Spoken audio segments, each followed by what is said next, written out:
Scammers have found new, innovative ways to exploit technological advancements, causing significant concern for both Android and iPhone users. One such alarming development involves the use of what is called SMS blasters to target their unsuspecting victims. Let's explore how SMS blasters operate, the risk they present, and how you can protect yourself. So what are SMS blasters in the first place, you may be asking?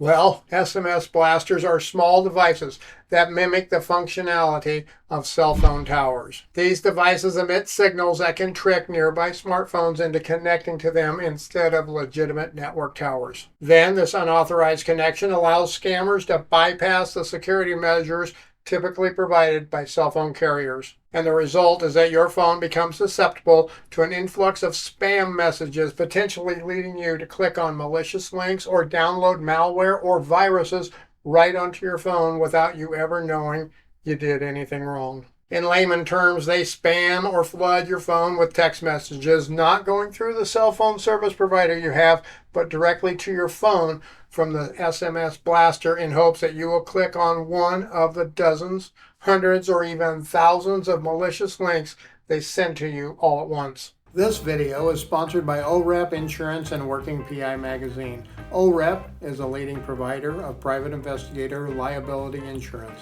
Visit orep.org for a quote today. So then the question is, how do SMS blasters work in the first place? Once a phone connects to an SMS blaster, all the standard network security protocols of your phone are now bypassed. These security features are bypassed because your phone is not connected to your phone carrier like Verizon or T-Mobile or AT&T or any others. You see, when you are connected to the authorized cell phone carrier tower, they have protocols and protections in place that help protect you from direct attacks through their network. And the bad thing is that your phone could connect to the SMS blaster without you ever knowing, because to the phone, it just looks like a regular cell phone tower. Your phone doesn't know the difference between the SMS blaster and the real towers out there. It says it is a phone tower for whatever service they have it set up for, and your phone takes it for granted that it is a legit tower to connect to. Once connected, well, this means that scammers can send unlimited spam messages directly to your phone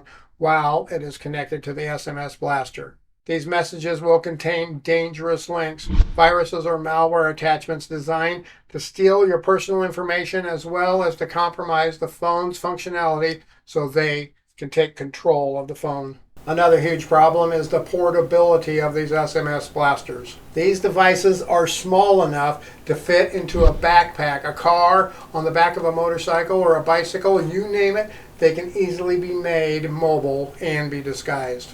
This portability allows the scammers to move around in target areas with high foot traffic or dense populations like shopping centers, schools, and other public buildings. And the SMS blaster does not discriminate against any of the popular cell phone platforms either. Both Android and iPhone users are at risk, but their options for protection do vary depending on which phone you have. Here is the big secret about SMS blasters. They exploit the outdated 2G network system, which, although largely obsolete, can still be connected to by most smartphones today if the signal is strong enough. Here are some fixes for some cell phones. I will leave a link below to my article about SMS blasters too that will have all of this information as well. Android offers several built-in security features to mitigate the risk from SMS blasters.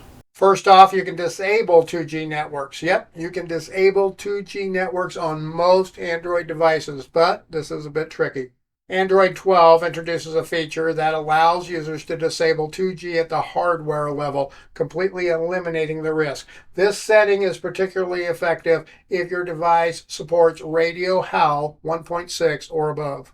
Now, like I said, it is a little tricky doing this, so I will include some links in my article on how to do it. I am not qualified to go through the step-by-step instructions on how to do this on your phone. The technical part of it is that Android 12 allows users to disable 2G at the radio hardware level on any device that implements the capability constant with capability uses allowed network types bitmask. Now, starting in Android 14, you must have modify privileged phone state to disable 2G with reason allowed network type reasons enable 2G. Yep, I said it was a little tricky. Check out my article for links with more details on how to do this. There is also something that is referred to as null cipher protection.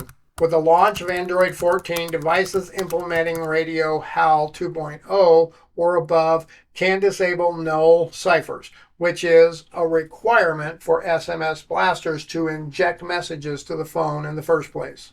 Kind of complicated, I know. There are some less complicated ways to keep your phone protected as well. For instance, Android's built-in spam protection, which identifies and blocks spam SMS messages, offers an extra layer of security. But this added feature may not protect you completely from a direct attack, such as one from an SMS blaster. And there is also the verified SMS feature on Android, which is designed to help users verify legitimate business messages, which are marked with a blue check mark by Google. And of course, you should also have safe browsing enabled, which will warn you if you are about to go to a bad site out there on the old intrawebs. And Google Play Protect continuously scans apps for malware and alerts users about potentially harmful applications before they are installed too. So make sure it is enabled on your phone as well. These features, safe browsing and Google Play Protect, warn users about potentially harmful sites, downloads, and applications. Now, if you ignore these warnings, well, they do little to protect you. So if you get warnings saying you are about to go somewhere unsafe, somewhere dangerous, somewhere you ought to not be going, you better heed these warnings. As for iPhone users, well, the situation is a bit more precarious. As of now, there is no specific option to disable 2G connectivity on iPhones without resorting to lockdown mode. This means iPhone users are more vulnerable to these attacks from SMS blasters. However, it's possible that Apple may introduce a feature to disable 2G in future updates. In addition, you also should always be cautious about clicking on links or downloading attachments from unknown sources and, well, from known sources too. The scammers, might send a text to you through what is called spoofing. Spoofing is where they are able to send a text or make a phone call look like it came from someone else, like someone you know, like a friend or a family member. And these spoof messages and spoof calls are very hard to identify and often will catch people off guard. This is where having safe browsing and Google Protect turned on can help a lot. As well, you should have some sort of antivirus or anti-malware software on your phone, which can go a long way protecting you, even if it is a free version. Now, have you ever heard of juice jacking or trust jacking or USB hacking? Well, I made this video right here that explains those hacks and how to protect yourself from them, so check it out now.